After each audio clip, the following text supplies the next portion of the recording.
Once we drop it, then we can recreate it.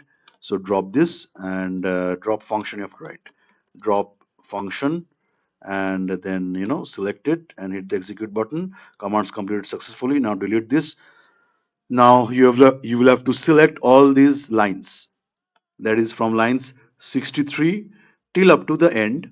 You will have to select, that is till up to this line number 76. So 63 to 76 you will have to select, hit the execute button. Your function is created, compiled and executed. Now you're ready to use this function. Now you're ready to call this function and hence use it. Select asterisk comma. Asterisk comma means ultimately your resulting column will appear at the end.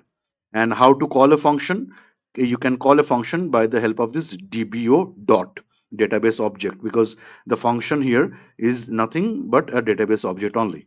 And then you will have to write the function name. In our case, we gave the function name as comp underscore mail underscore id, and then within parenthesis accordingly you have to pass the values. Okay, now what values will be passed here?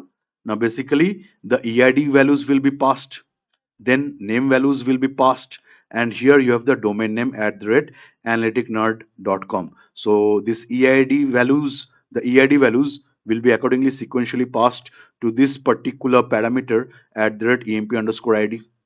Then this field, name field, it consists of name values. The name values will be sequentially passed to which parameter? This second parameter at the rate nam. Okay, then you have the domain name. Domain name is at the end, that is written here at the rate analyticnerd.com. This will be passed to the final parameter.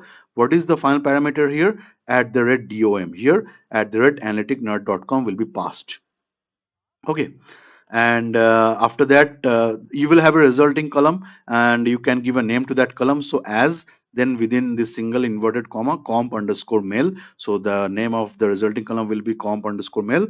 From which table? From emp2 underscore to table. Okay, so this is how you're going to give it dbo dot function name, then the values within parentheses, and you can give a name to the resulting column. So as, then give a name, and then from which table? emp2 underscore 2, because all these values will be coming from these columns, and these columns are present in this table only. Okay, so select line number 78 and go to execute, and see, at the end you have your company underscore mail, company based email id is generated for all the employees. For Robbie Gupta you have r gupta 1001 at the rate analyticnerd.com. For Sanjay Sharma you have s sharma 1002 at the rate analyticnerd.com. Like this till the end, if you go, you will see that's how it operates. Okay, so this was for the scalar value function, and hope you guys have liked it, friends. So if you have liked the video, then please hit the like, share and subscribe button and press the bell icon notification for forthcoming notifications. So that's it for this class. Thank you.